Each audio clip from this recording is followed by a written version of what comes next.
اعوذ باللہ من الشیطان الرجیم بسم اللہ الرحمن الرحیم۔ محترم و معزز سامعین و ناظرین، السلام علیکم ورحمۃ اللہ وبرکاتہ۔ ایک آدمی جنگل و بیابان میں پیدل سفر کر رہا تھا۔ دشوار گزار سفر کی وجہ سے وہ تھک گیا۔ تھوڑی دیر آرام کرنے کے لیے وہ ایک سایہ دار درخت کے نیچے لیٹ گیا۔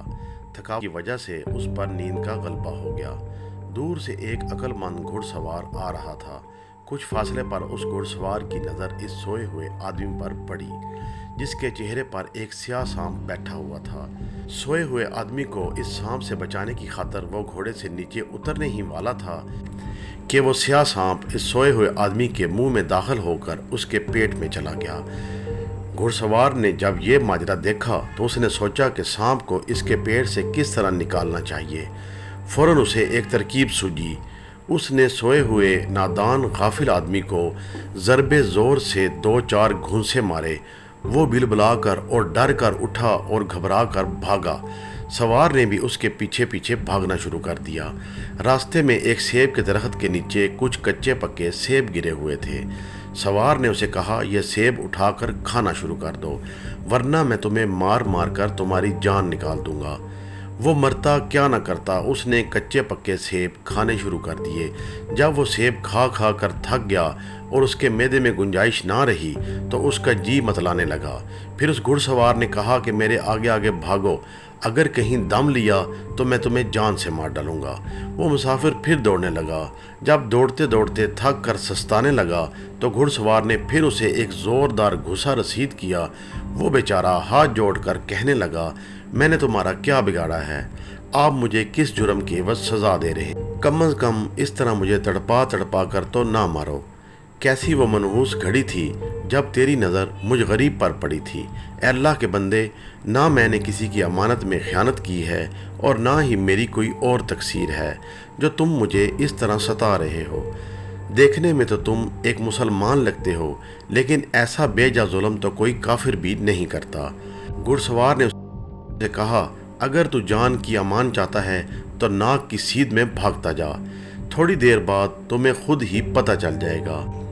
وہ روتا، آہوزاری کرتا اور اسے بددعائیں دیتا، پھر بھاگنے لگا۔ سے میدہ پر تھا، اس طرح بھاگنے سے اس کا دل متلانے لگا اور وہ بھاگتے ہوئے منہ کے بل گر پڑا اور کہہ پر کہہ کرنے لگا۔ آنن فانن سب کھایا پیا باہر آ گیا۔ اسی سے وہ سیاہ سانپ بھی اس کے پیٹ سے باہر نکل آیا۔ جب اس کی نظر سیاہ سانپ پر پڑی تو وہ خوف سے تھر تھر کانپنے لگا۔ لمحے پہلے جو اس پر تکلیفوں کا پہاڑ گرا ہوا تھا، وہ ساری تکلیف جاتی رہی۔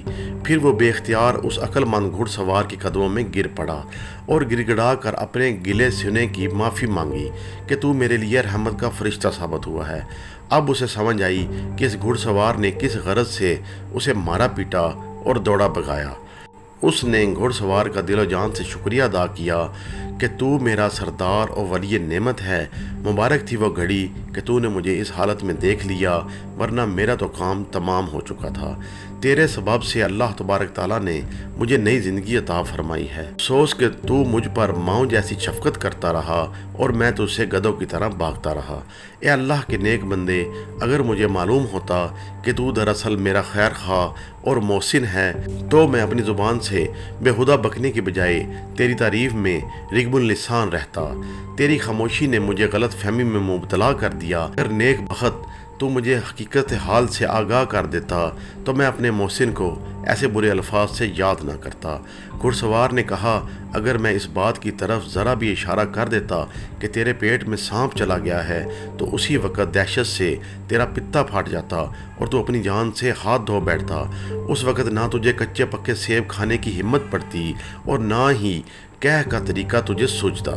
غم خار مدنی آقا صلی اللہ علیہ وآلہ وسلم نے فرمایا، اگر اس دشمن کا حال جو تمہارے اندر چھپا بیٹھا ہے کھول کر بیان کر دوں تو بڑے بڑے بہادروں کے پتے پھٹ جائیں اور کسی کو نہ راستے چلنے کا ہوش رہے اور نہ کسی کو کام کی فکر۔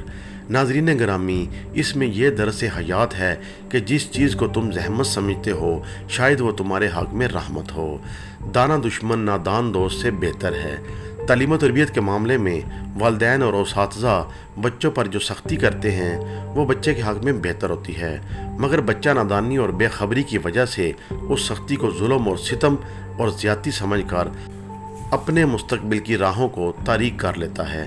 جب وقت گزر جاتا ہے تو پھر یہ ایسی دلدل میں پھنس جاتا ہے کہ ایک پاؤں نکالتا ہے تو دوسرا پھنس جاتا ہے۔